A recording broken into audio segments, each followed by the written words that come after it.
time is 6 p.m. And I'm going to start our calling roll for District 1, Ms. Jonesboro. Present. Mr. Mark Christmas. District 3, Bobby Green. District 4, Mr. Clayton. District 5, Dr. D. Haney. District 6, Mary Baker. District 7, Ms. Sabrina Hill. Present.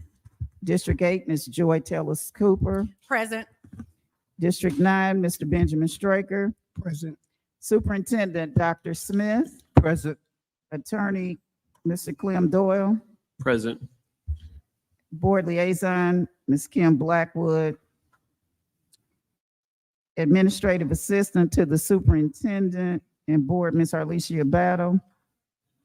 Administrative Assistant to the Senior Deputy Superintendent. I should say Deputy Chief, Senior Deputy Chief, Ms. Don Blau. All right.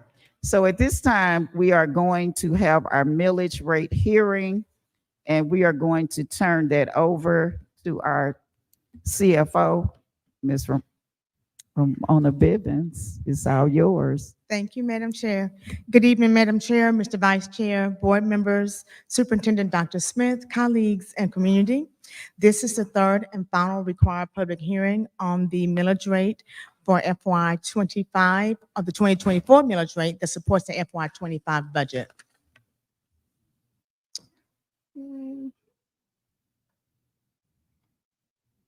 Okay. So on June 18th, the board adopted the fiscal year 25 budget. At the same time, we adopted a tentative millage rate of 19.6 mils, which is the same millage rate that was adopted last year. Ms. Bivens, I'm probably going to need you to get closer to the mic. I think we may have some issues with our I'm gonna hold it system. then. Okay, thank you. I'll just hold it. Okay, thank you. Is that better? Okay. So in June, on June 18th, the board adopted the 2025 budget, fiscal year 2025 budget. At the same time, the board adopted a tentative millage rate of 19.6 mils, which is the same millage rate that was adopted as last year. This millage rate provides the funds to pay for the day-to-day operations for the district.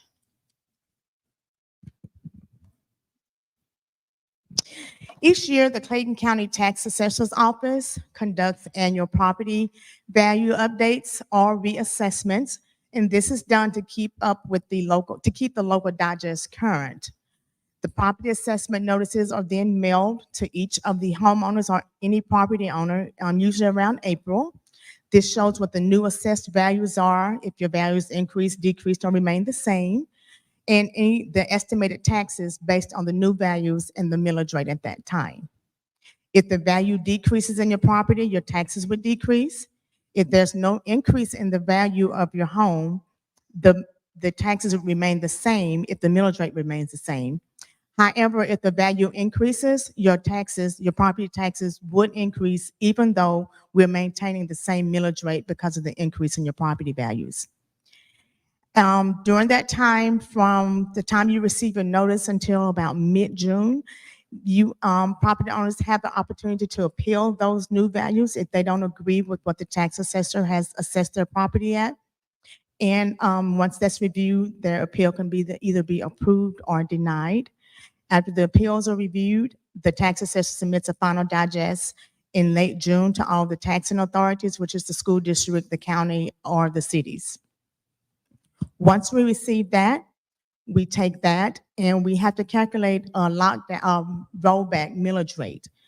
So the state requires us to calculate a millage rate that would produce the same revenue on the current digest that last year's rate would have produced had no reassessments or revaluations had been done on the property.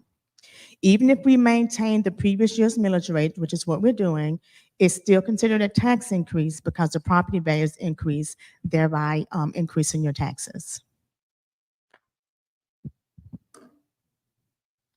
Because of this, state statute requires that we advertise the 5-year digest. We have to advertise that anyway every year, whether we have an increase or not. 5-year history and a current year digest, as well as hold 3 public hearings if the millage rate is set above the rollback rate. In this case, we are setting the millage rate at 19.6, again, the same as last year. However, it is higher than the calculated rollback rate of 18.356.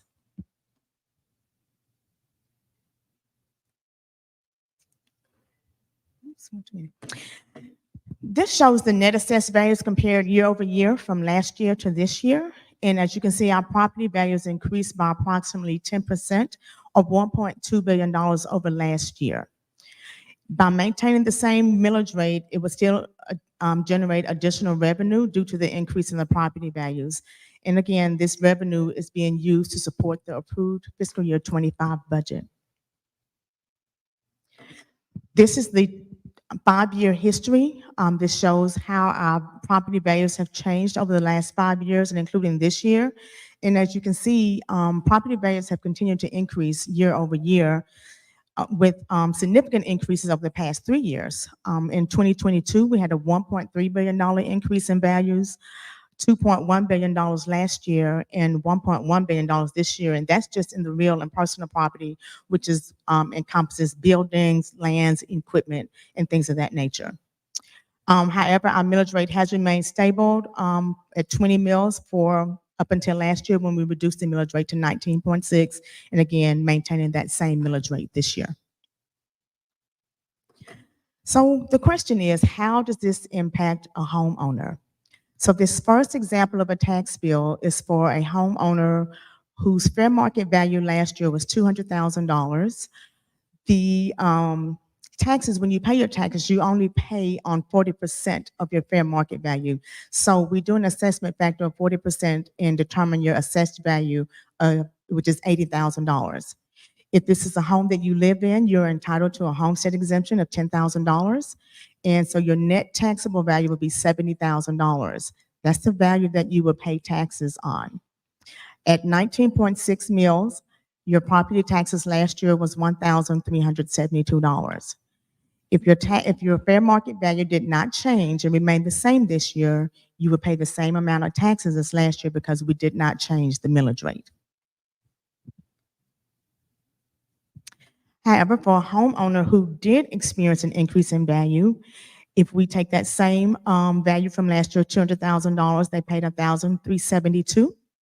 If their fair market value increased by $50,000, their assessed value will be $100,000, less the $10,000 homestead exemption. They would be taxed on $90,000. The millage rate, again, remaining the same at 19.6. However, their taxes would increase by $392. They would pay an estimated $1,764, and that comes out to about $32.67 a month for those that include their taxes in their mortgage escrow.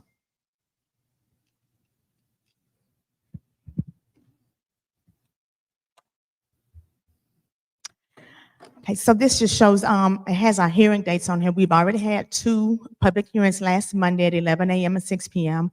Again, this is our 3rd and final public hearing that we're required to have.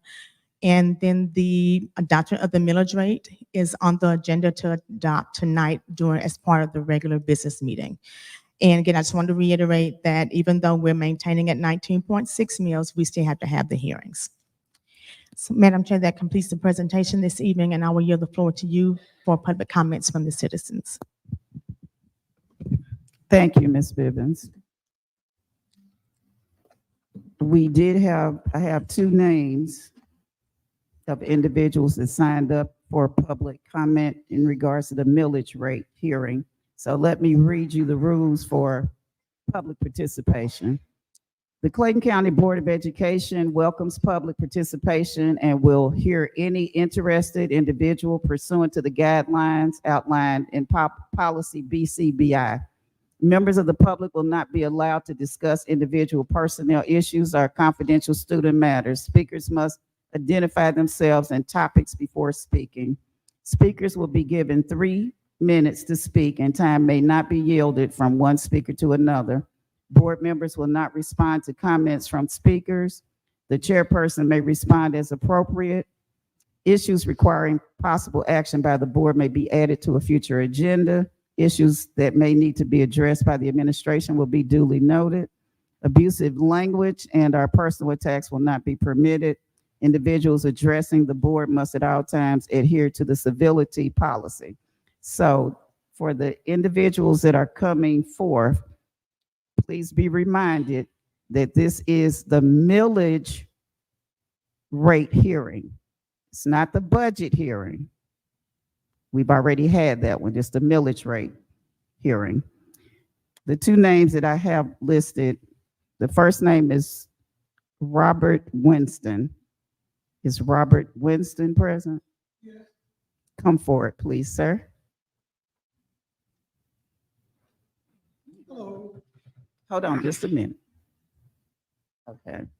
All right. Go ahead. Well, I guess what I'm here for is not really worth it because the millage rate, like you said, didn't change. But my taxes did go up 300%.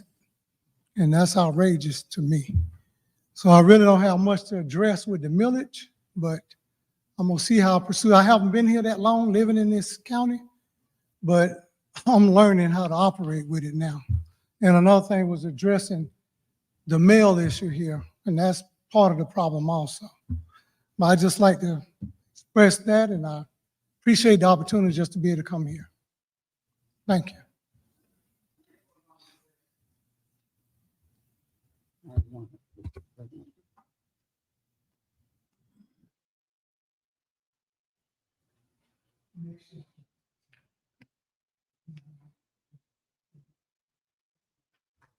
I would have took you for 40. I don't know how she got you at 65.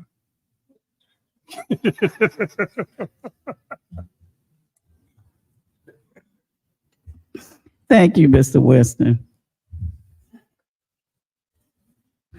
The next name I have is Tiffany Lomax.